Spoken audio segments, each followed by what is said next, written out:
पुणे जिल्ह्याचे पालकमंत्री अजित पवार आणि जुन्नरचे आमदार अतुल बेनके यांनी नारायणगाव या ठिकाणी पर्यटनाच्या आढाव्याची बैठक घेतली. मात्र इतर राजकीय पक्षाच्या नेत्यांना बोलवलं नाही. आशाताई बुचके यांनी तीव्र आंदोलन केलं, त्यांचा निषेध केला. कसं पाहता, कोणाची भूमिका योग्य? आशाताईंची भूमिका योग्य आहे. याचं कारण बी तसंच आहे. आता पालकमंत्री खूप उच्च आहे, त्यांच्या बोलण्या एवढं आम्ही मोठे बी नाही, आमची कुवत बी नाही. पण अतुल शेठला आम्ही जवळ ओळखतो, 5 वर्ष आमदार आहेत.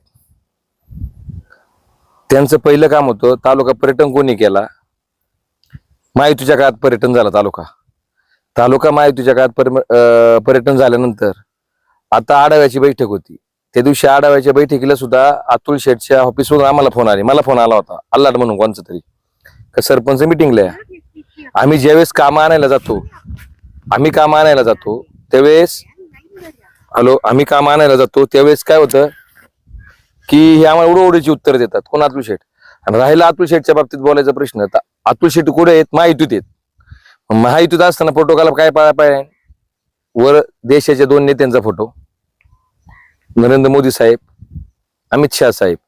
राहिला महाराष्ट्राचा विषय, एकनाथजी शिंदे साहेब, देवेंद्र फडणवीस साहेब. आणि तिसऱ्या क्रमांकाला अजितदादांचा फोटो असतो.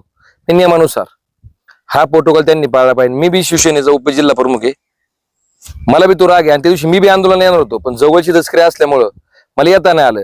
त्या आंदोलनात मी बी, आणि ताईंनं केलेलं आंदोलन हे योग्य आहे.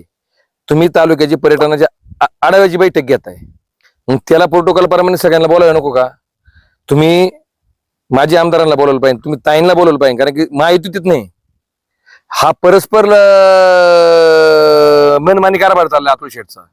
आणि याला आमचा सगळ्यांचा विरोध धिक्कार आहे. अतुल शेठची टीम आम्हाला फोन करते यासाठी का तुम्ही कार्यक्रम म्हणा. आम्ही ज्यावेळेस काही कामं घेऊन गेलो, माझ्या वडिलांचं कामं देत नाही. आणि ज्यावेळेस तुम्ही बाईट घेतली होती त्यावेळेस आम्ही बाईट दिली होती शरदाच्या विरोधात, 100% दिली होती. मी म्हणतो काय वाटलं होतं तेच मला त्यांचे 2-3 म्हणले, बाबा अतुल शेठ विषयी चांगलं बोला, ते तुम्हाला कामं देईल. आम्ही त्यावेळेस शरदाचा अंगावर घातला, यांच्यासाठी चांगलं बोललो.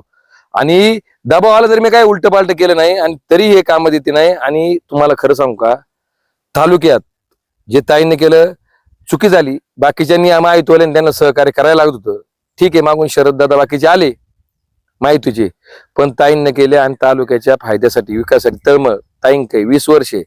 आता तुमची बायटिंग झाल्यावर लोक म्हणतील तू शरद दादा संघ होता, मग तू आता ताईंच्या बाजून. 100% मी शरद दादा संघ होतो ना.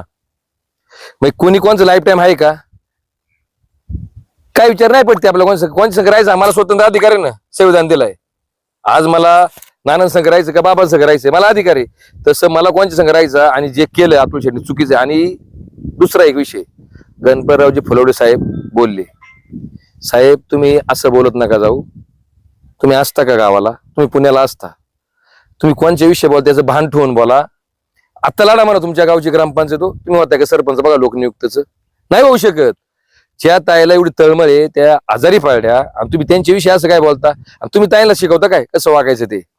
आणि ते रुपाली ताई चाकणकरला बा मानायचं, बा लेडीज आहे, महिलांसाठी पळते, अमुक करते तमुक करते, उच्च लेवलची आहे. पण तुम्ही जर ताईंना येऊन इथं बोलत असाल आणि स्टंटबाजी म्हणत असाल, आणि हा आमच्या पक्षाचा कार्यक्रम होता, दिले तुम्हाला आम्ही पुरावे. ही आढावा बैठक होती, मी एक सरपंच अधिकृत बोलतो, आणि आम्हाला फोन झाले, पंचायत समितीतून फोन आले आम्हाला अतुल शेठ की आढावा बैठक पर्यटनाची या. मग तुमचं काम नाही का? अहो तुम्ही पहिले नगरसेवक व्हावं. तिथं गाडी आहे, गाडी साहेब, गाडी खटरा गाडी चालली ना, त्याच्या खालून चालणाऱ्या कुत्र्याने म्हणून मी गाडी हाकतो. ते 2 बैल हाकत चालत असतात, आणि त्यांच्यावर कोणतरी धुरंधर ते 2 चरड धरून हातात असतो. ठीक, तुम्ही मोठे नेते असेल, पण आमच्या ताब्यात बोलायची तुमची एवढी उंची नाही. आम्हाला एवढं वाटतं. तुम्ही बी बोलताना विचार करून बोलत जा. आम्ही तुमचा आदर होतो, आणि मानायचं बी त्यांना. त्यांचं रील्स बघायचं खूप छान आहेत. पण तुम्ही कोणाला तरी खुश ठेवण्यासाठी आमच्या नेत्याला बोलत असेल तर आमचा विरोध आहे. बरं, आमचे नेते कोण? महायुतीचे आमचे नेत्याचे. अतुल शेठला आम्ही महायुतीचा नेता मानत नाही. तर मानता असेल ना, मला ताई कामं देते, मला सगळ्यांनी कामं देते, शरद दादा कामं देतो. मला अतुल शेठनी कधी गेलं रिस्पेक्ट बरोबर दिलेलं नाही. त्यांचा राग आहे, त्यांचा राग आहे म्हणून बोलत नाही आम्ही. मग तुम्ही एवढे सुज्ञ आहात, हुशार आहात, ते काय म्हणतात आश्वासित नेता, शिकलेला नेता. मग शिकलेला ही चूक झाली पाहिजे का प्रोटोकॉल पाळायची? तुम्ही स्वतःला हे नका म्हणू. मग आमची गरज तुम्हाला यावेळेस लागली लोकसभेला, आम्ही सगळ्यांनी प्रचार केला लोकसभेला. तुमचेच कार्यकर्ते काम करत नव्हते म्हणावा, खापारा फोडले आमच्या सगळ्यांना. यांनी कामं नाही केली, त्यांनी कामं नाही केली. ताई सारखा तालुक्याला नेता होणे नाही. हवा कोणाची जुन्नरला आमदार कोण हवा? हे बघा, हवा विषय नाही. ज्याचा राग जो असत तो आमदार होईल आणि मी ताईंच्या मागे आणि ताईंच्या मागे राहणार आहे. ताई आमदार झाल्यानं सगळ्यात मोठा सोर नका. ताईंच्या वजन एवढे अक्कलकोटला जाऊन ताईंना स्वतः घेऊन जाऊन वाटणार मी. ताईंच्या वजन एवढे आणि ताईला त्यांच्या गाडीत नाही, माझ्या गाडीतला ताईंना घेऊन जाणार. आम्ही जाणार, कारण की माझी इच्छा आहे का ताई आमदार एकदा तरी व्हावा. का नको व्हायला? एवढी तळमळ 20 वर्ष मी पाहिले का? कोण संघर्ष करीत नाही? ताईं सगळं दोनदा येणलो. ताईंना म्हणलं, ताई एक आमदार नावासाठी एवढा संघर्ष कशाला हो तुम्हाला? मला फुकट दिल तरी तुम्ही सारखं संघर्ष करा होतं. नको आमदार की मला का नको? किती संघर्ष हो. कुटुंबाकडे लक्ष नाही, कोणच्याकडे नाही, तब्येत बरोबर नाही, कोणत्या कार्यक्रमात कोणच्या आडी अडचण असून लगेच फोन करत. कोण नाही करतो? विचार करणार, 5 मिनिटं थांबा, 10 मिनिटं थांबा. अहो मी त्यांच्याकडे किती आलोय? 2-3 महिने आलोय, 3च महिने झाले त्यांच्या संपर्कात आलोय. किती कामं दिली त्यांनी मला? त्यांनी हा विचार नाही केला, हा राहीन का संघ, जाईन का पळून. मग त्यांनी मला एवढी कामं दिली, मी का त्यांना सोडून जाऊ?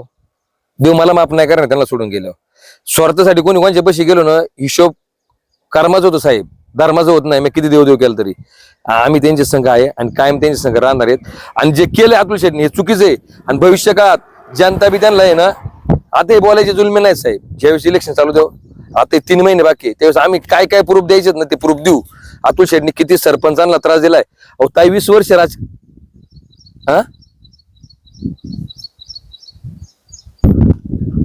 ताईंका आलो, डीपीची अडचण आहे, लोड शेडिंग, ताईंका मुद्दा मानला, ताई येस मानल्या. मी सोपं नाही हो. मी सगळ्या नेत्यांना संघ बघा, मी शरदाचं संघ 2006 पासून आपल्याला काय त्यांना नाव ठेवायचं, कोणत्या नेते पण सोडलं त्याला नाव नाही ठेवायचे आपल्याला. राहिलो सांगायचं पण कामाची तरफ आणि आखो द्या का काम ताईंसारखं कोणी करू शकत नाही. नव्हतं द्या ना एकदा संधी. तालुक्याने शरद दत्ताला दिली, तालुक्याने अतुल शेटला दिली, मामाने एकदा ताईला संधी देऊन बघा ना. हे बघा वारं कोणाचं आहे, काय कोणाचं आहे माहित नाही, पण ताई उभ्या राहणार आहेत आणि त्या लढणार आहेत आणि ते विजय होणार एवढंच आम्हाला माहिती आहे.